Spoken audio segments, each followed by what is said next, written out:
All right. Okay, it's time for another tangent. Are you guys ready? So, all right. Here's what I'm going to try this time. What I want to do is I want to kind of I made that F4U video and I made the other one before about the B-52, I think. What I want to do is I want to go make this video, right? Talk about something, and then I'll try and afterwards make some kind of cool little edit or something. Because like those are I'm gonna be honest. From what I've seen on my channel so far, those are the videos that I've done best. Are the ones where I do editing. The one not the ones where I talk. The best one that's done that is the B-52 video. Only has 156 views. We look at other ones. They hit 1,000. That one video, it's got 1,000,000 views. It's ridiculous. But yeah, so that's what I want to do with it. Yeah, really, it's just because I like talking about planes. And I got a lot to talk about. Because I've gone through like all the phases of a plane loser, plane nerd, being a smartass, and then now I've kind of matured a little bit. So what I'm gonna do, actually, off the top of my head, this is completely unscripted, by the way. But what I'm gonna do is I'm gonna hop on Quora, because I've not been on Quora in a long time. And I used to actually write answers on Quora, and I actually had some decent success with it. I think I have like 500,000 people saw it or something, so like that kind of stuff. But I got a lot of stuff on planes, lots of stuff on what are they, guns, tanks, because I'm a stereotype. I'm not gonna lie to you, I am a stereotypical person. But if we look here, we got a lot of stuff. Yeah, here, how about this? I'm gonna talk opinions, because everyone likes opinions. So a question that I had a couple years ago was, what is the most capable and powerful fighter jet in the world?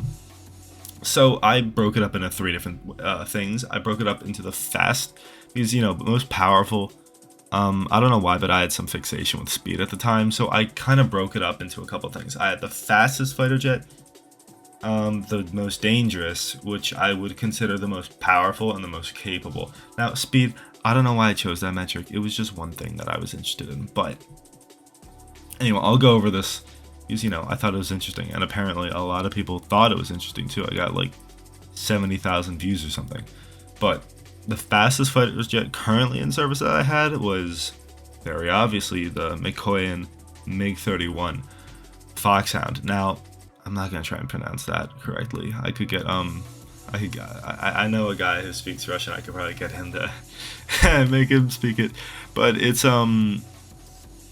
essentially, it's a more refined, in my opinion, it's a more refined variant of the MiG-25, which is the more famous version. This thing, yeah, so it's a more refined MiG-25.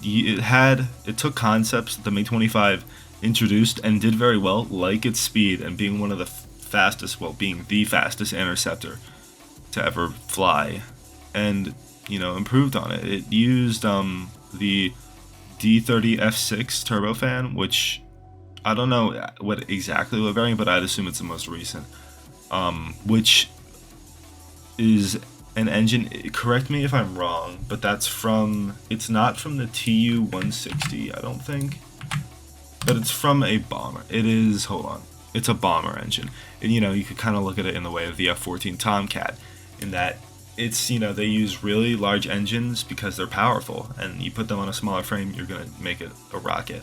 And that's exactly what the MiG-31 and MiG-25 was.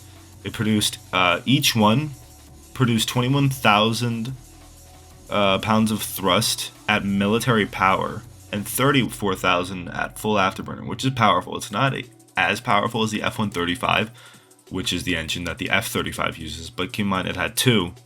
Very powerful. That's the equivalent of about 68,000 pounds of thrust, which is insane for one of those. Now, this thing was very fast at altitude. It had a functional top speed of around Mach 2.8, Mach 2.83 exactly, but you could get up to now it's been not unofficially, but I guess at some point during, I think it was either a war in Iraq or it was one of the Gulf Wars. There was an incident where some American aircraft picked up on two MiG-25s flying by at Mach 3.2 supposedly, which you can assume based off a process, just make the assumption that the MiG-31 can go around the same speed, which is pretty impressive. Of course, that would cause damage to the actual plane. But that's fast, and if you're in that situation where you got to go Mach 3, then shoot, you can do it.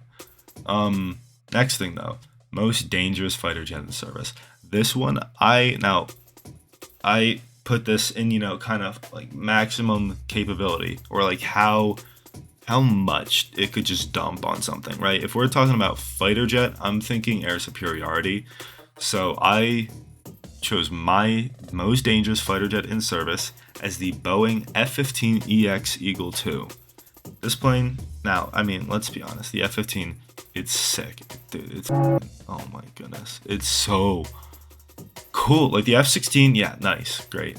F-14, Top Gun.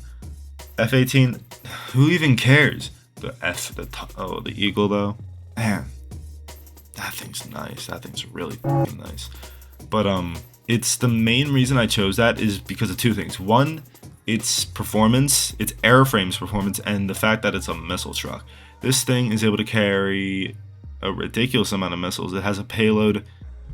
Okay, well, never mind. So the F-15E Strike Eagle. Now the Eagle II, it's classified. We don't know exactly how much it can carry, but for reference, the Strike Eagle could carry 23,000 pounds at its maximum weight, which is a ridiculous amount. This thing, I think, was able to carry like 12 missiles or something, which is stupid. Of course, in an actual configuration, you're not going to be carrying 12 missiles, but you can, and that's the funny part. And also the fact that it is one of the fastest fighters that's ever been in service in the military. It could do like Mach 2.45 or 2.5 or something around that, and we're assuming the Eagle 2 can do the same thing because I think it has a slightly different engine. I know the Strike Eagles used Pratt & Whitney F-115s, if I'm correct, and assuming they're using either the same engine or a more powerful engine, then it's going to be pretty darn fast. Of course, it's up to the structural limit of the airframe, so it's really nice. And I just think, the F-15, it's one of the best airframes, Of course, it has the perfect kill-death ratio of like 104 to nothing. Around 104 to nothing. But, it's just sick. It's dope. Who doesn't love the F-15? If you don't, tell me why in the comments, because I want to know. I love the F-15. Then the most capable fighter in service. Also, I'll give it away. It's the F-35, all right? I have a picture here that is the F-35C, but I'm talking about the F-35A, because that's the most capable one. It's able to do the most stuff. You could argue the F-35B, but I think just the capability of the A model in its actual flight performance outweighs the VTOL that the F-35B has. So, I could go on, and I might make a video about this plane, but it just has more. Right? Like, if you think about it in a modern military situation, it's 2023, gonna be 2024 in like a month and a half. These planes gotta be able to, radar. I'm trying to think about how to word this. So, think about it like the Vietnam War. The United States military thought that missiles were completely dominant during the Vietnam War, so there wasn't a gun on the F-4 Phantom initially, right? Now that course was changed because you needed a gun because missiles were pretty crude, but now we're at the point where missiles are starting to get to that point. There have been some cases, supposedly, where missiles have been able to turn around from missing a target and hit it again, which is insane, but it supposedly happened. So missiles are getting really sophisticated, and radar is important because the gun is that's the last ditch effort at this point. So the F-35, really powerful radar system, amazing avionics, it's pretty good flight performance. The Mach 1.6 speed, I think, is, of course, it is technically slower than most other fighters, but that isn't necessarily important. When you think about, performance, it can do a sustained 9G turn. I don't know how many degrees a second the turn rate, but it's a very capable plane, and I will go more into that in a video of its own. But I just wanted to go over some of these things because it's been a while since I made these, and I thought I did a pretty good job, a very controversial job, on my opinions on Quora, because some people, they really like to rag on me, and I was like younger then too, so man, that was something else. But you know, that's just what I had as far as those. But yeah, I just realized I've been leaning a little too close to the mic, so it might sound a little loud, but in any case, I hope you enjoyed that. Make sure to subscribe, alright? And yeah, have a good one.